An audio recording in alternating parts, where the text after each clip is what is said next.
Aujourd'hui, les étudiants arrivent en sachant beaucoup de choses. Oui. Ils sont même, Bernard Bréchet nous le rappelait lors d'une conférence, il nous disait, mais ils sont en train de vérifier sur leur ordinateur si ce que je dis est vrai. Oui, moi ils font ça tous les jours dans la classe, mais je suis ravi, ça c'est formidable, c'est pas le problème. Les étudiants sont extraordinairement demandeurs de ça, de sens. Justement, ils voudraient savoir qu'est-ce que c'est, quel est le sens qu'il y a derrière tout ça, et on leur propose pas. Ce que je voulais dire, c'est, en matière de physique quantique, on a quand même un prix Nobel qui s'appelle Serge Haroche. Moi je suis en contact uniquement avec les entreprises. Ça va très vite. Le principal fabricant de voitures électriques en France, c'est un fabricant de papier à cigarette. C'est pas iPhone qui aurait dû créer enfin, c'est pas Apple qui aurait dû le créer, c'est Sony. Aujourd'hui, Arianespace est en danger de mort. Donc ça va très très vite. Les entreprises n'ont pas le temps de se poser pour réfléchir tranquillement. Hein. Moi, je voulais juste réagir sur cette question du sens et de la position de l'enseignant. Parce que je pense que effectivement, on est face à des jeunes qui sont à la recherche de sens, qui sont avides de sens, encore plus aujourd'hui qu'avant. Donc ça, c'est une bonne nouvelle, je trouve. Et ce qui est plus difficile aujourd'hui, c'est de trouver cette position pour cette nouvelle position d'enseignant, qui aujourd'hui est un guide. C'est plus le détenteur du savoir, c'est vraiment le guide pour donner du sens et amener justement donc l'élève, l'étudiant, à accélérer cet accès au sens. Et c'est vraiment un guide. Je vais passer la parole à Rémi Bourganel. Donc vous avez monté un laboratoire de design interactif à l'ENSAD. Quels sont les freins que vous avez rencontrés lors de sa mise en place ? Et le programme, surtout, était-il adapté au cursus traditionnel des arts décoratifs ? Le programme a démarré en 2009, Geoffrey est passé par là, il faisait partie des premiers. Et donc, ils m'ont demandé de monter un programme. Et ce montage a été effectivement complexe, il reste très complexe à gérer. Je vais le développer un petit peu. La deuxième question, est-ce que c'est facile à intégrer dans le cursus ? En fait, non, parce qu'en réalité, si on pose la question de la recherche, on remet à plat la pédagogie complète de l'école. Donc, sur la première question, quand on aborde la question de la forme dans les relations, il y a effectivement, par l'usage du matériau numérique, des enjeux assez nouveaux.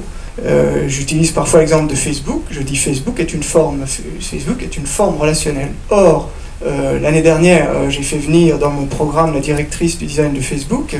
C'est moche, Facebook. Je dis, mais c'est pas le sujet. En l'occurrence, Facebook, c'est une forme relationnelle. Le débat n'est pas ici la qualité de cette forme, mais c'est une forme. Donc la conception et la contribution du designer, elle n'est pas tant sur le layout de la mise en page de Facebook que sur l'expérience relationnelle que propose Facebook. Dans cette conception-là, c'est autre chose qu'il va falloir aborder. Et particulièrement le fait que cette forme-là, elle est malléable et en transformation permanente.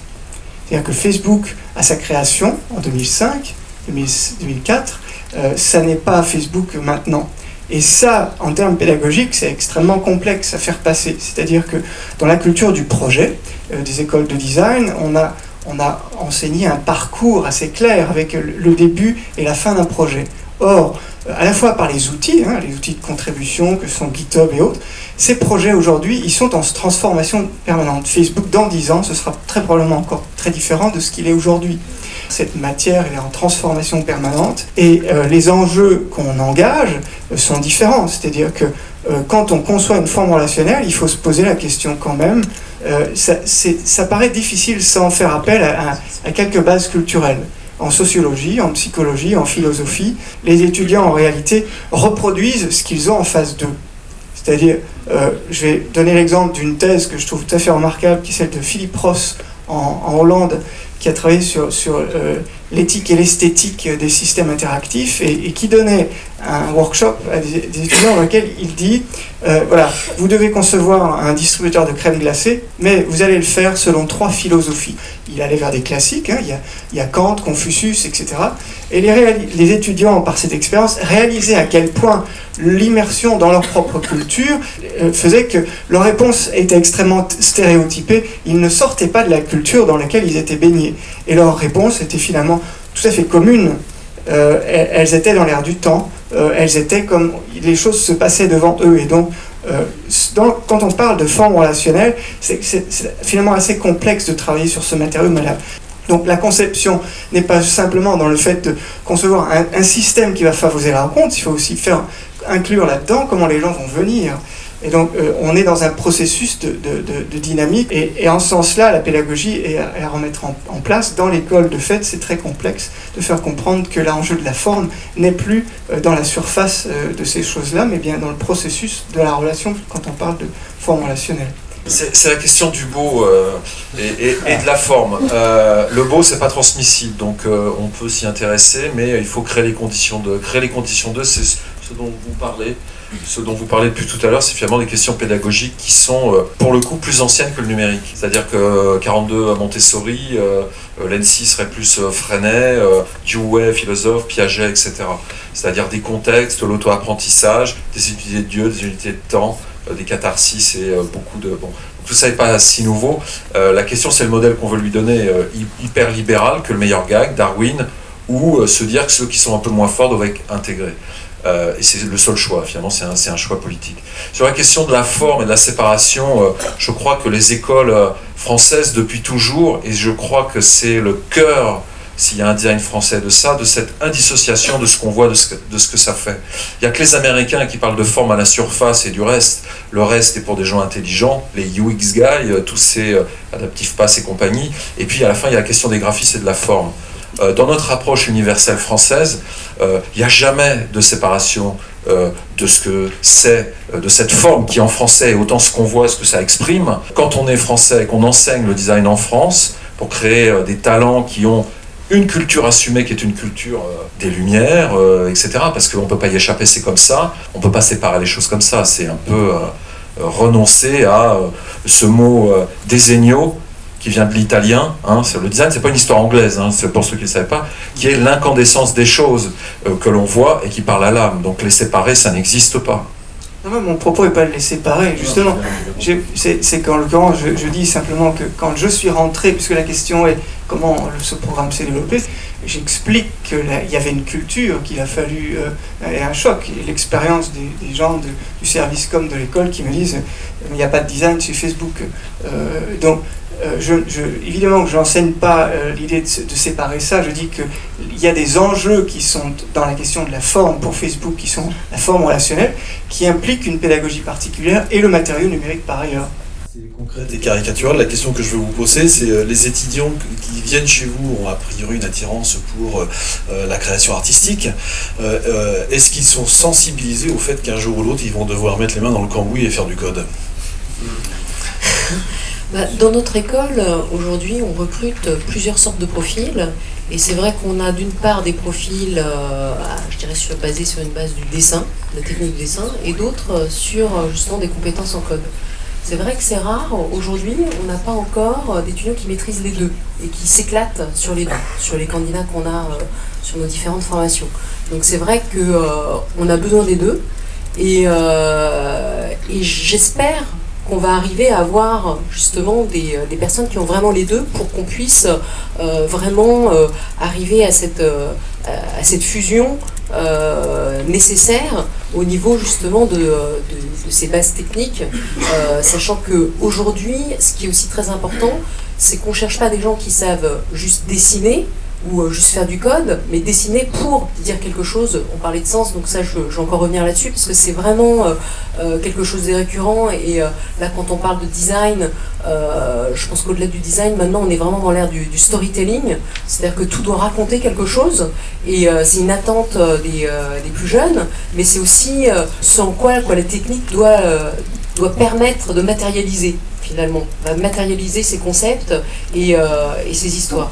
Aujourd'hui, l'un et l'autre, parce que le dessin, en tout cas surtout pour le cinéma d'animation, reste aussi une dimension importante dans les compétences, mais je pense que la génération alpha n'est pas encore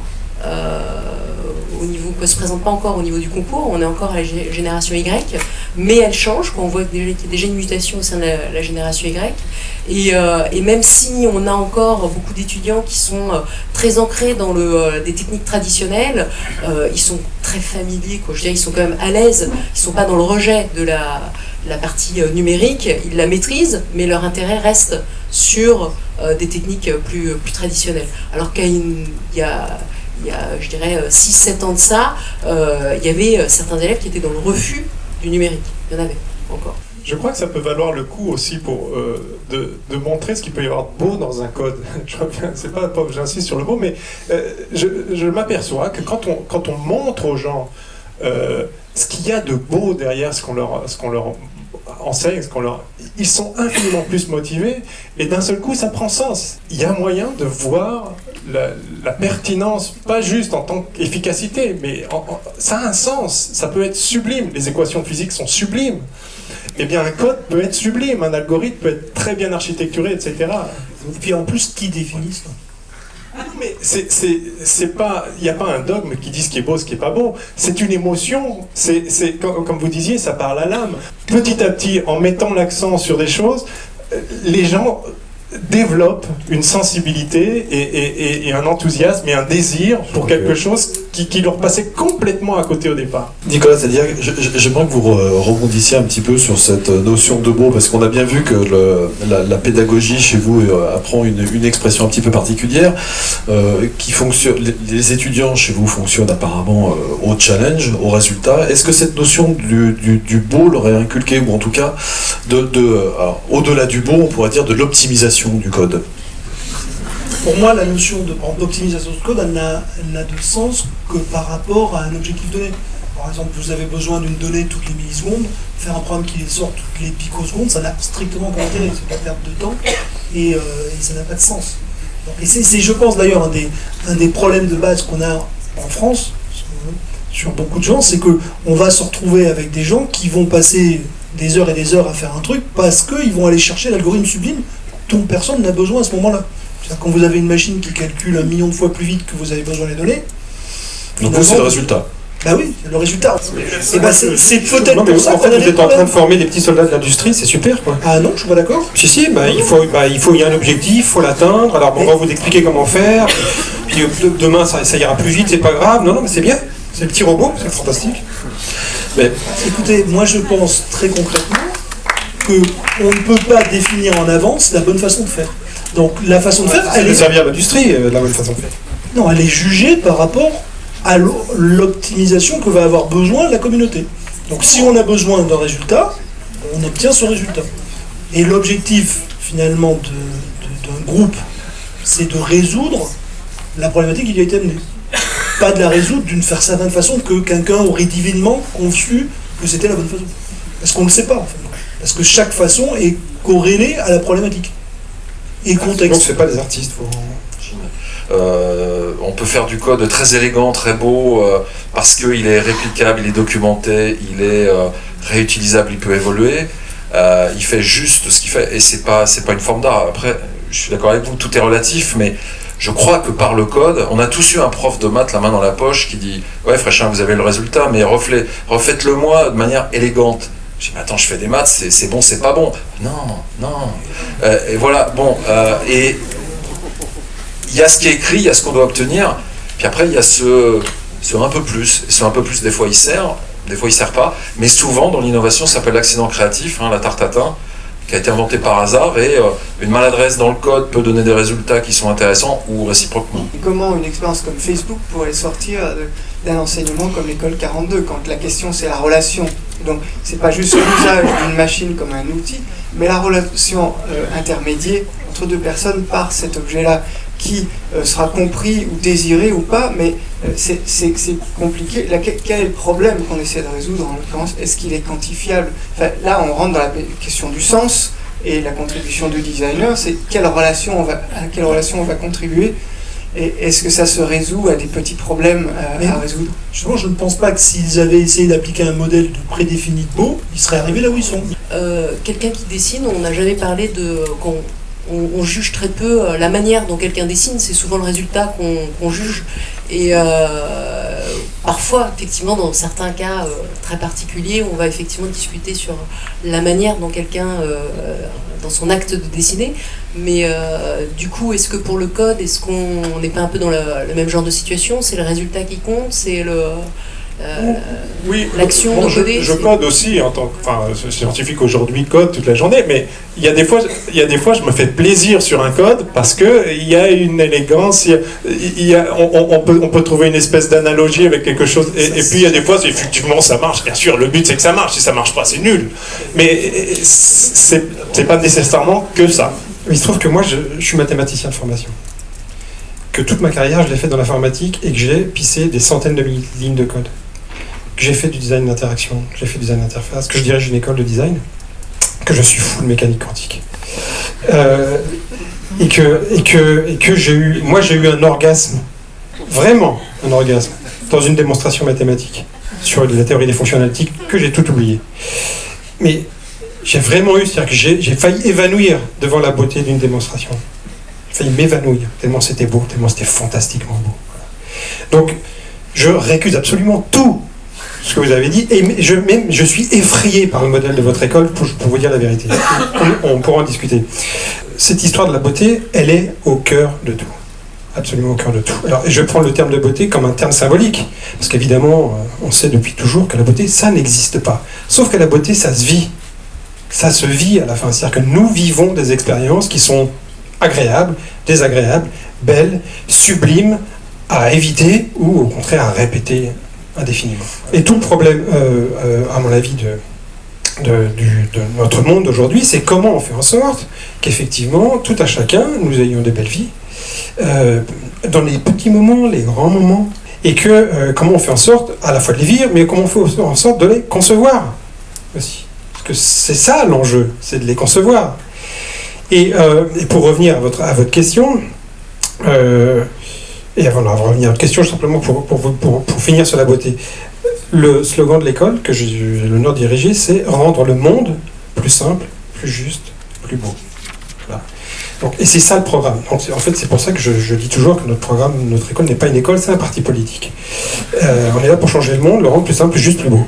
Et donc, est-ce qu'aujourd'hui, et je vais la connecter à ce que tu as dit, cette idée de la verticalité, elle est adaptée à cet enjeu de rendre le monde plus simple, plus juste, plus beau.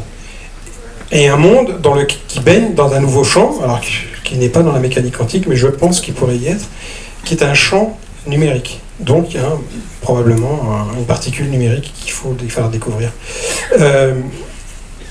Et qui change tout, qui change absolument tout. C'est-à-dire rendre le monde plus simple, plus juste, plus beau aujourd'hui, dans un monde numérique, qu'est-ce que ça veut dire ?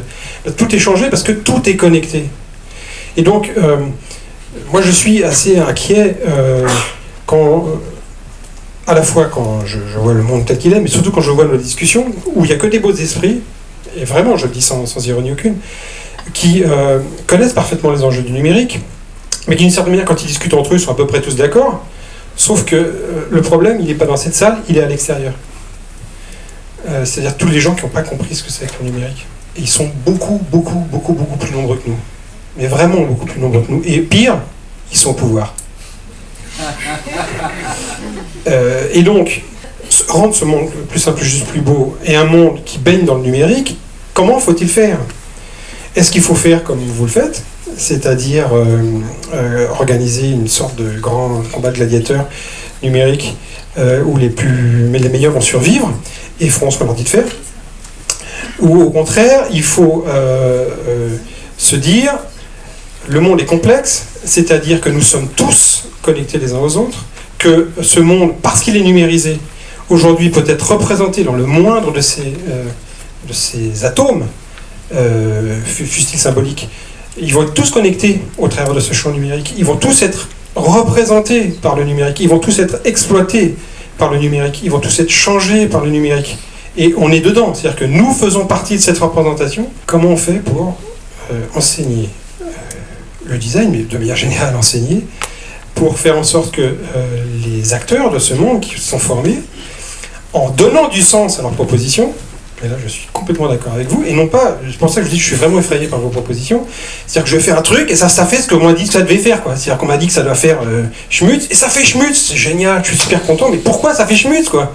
Pourquoi ? Je pense que vraiment l'enjeu, c'est de répondre à la question pourquoi, tout le temps, c'est de plus que jamais répondre à la question pourquoi. Et le pourquoi, qui c'est pas un pourquoi local, c'est-à-dire pourquoi faut que ça fasse schmutz ? Non, mais c'est pourquoi, à quoi ça contribue de manière générale, et en particulier, à quoi ça contribue à faire que nos vies les petits ou les grands maintenant, soient belles.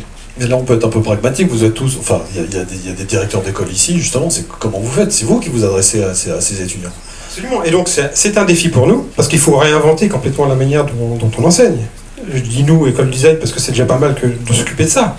Mais globalement, si nous on réussit, je pense qu'on peut généraliser la proposition à toutes les écoles. Ça veut dire à la fois quelle pratique pédagogique, et là, on a bien compris que les pratiques pédagogiques doivent changer, mais je ne suis pas du tout d'accord avec l'idée qu'il suffit de créer les conditions et de laisser les étudiants travailler, et à la limite, nous, on peut partir en vacances. C'est pas vrai, parce que on a vécu une semaine atroce la semaine dernière, d'accord? Est-ce que les étudiants ils pourraient saisir cet enjeu-là et puis finalement aller en saisir tous les enjeux, réfléchir dessus, se projeter? Mais c'est pas vrai. Il faut organiser ce débat-là. C'est-à-dire qu'il y a la profondeur nécessaire à la compréhension de ce qui s'est passé. Je suis persuadé que mes étudiants ne l'ont pas. Je ne dis pas que je vais leur transmettre, mais je peux créer les conditions en amont, en leur donnant, peut-être en leur donnant accès à du savoir, en tout cas en ouvrant les portes de ce savoir, leur permettre de faire ça. Donc il faut absolument changer les pratiques, il faut absolument changer aussi les disciplines, c'est-à-dire que on parlait de code, mais il y a les sciences de la complexité. Les sciences de la complexité, aujourd'hui, si on ne les aborde pas, on va dans le mur. Les sciences humaines et sociales. Alors, dans les écoles de design, c'est une tradition. Le code, je ne suis pas persuadé, vous voyez, par exemple. Le code, je pense que c'est... pourquoi on demande aux designers de coder? Je trouve que ça serait plus intelligent de demander aux informaticiens de faire du design. Et je peux vous assurer, pour avoir été un informaticien moi-même et les avoir côtoyés, qu'ils ne savent pas du tout ce que c'est. D'ailleurs, une règle bien connue, c'est ne confiez jamais à un informaticien une interface. Jamais.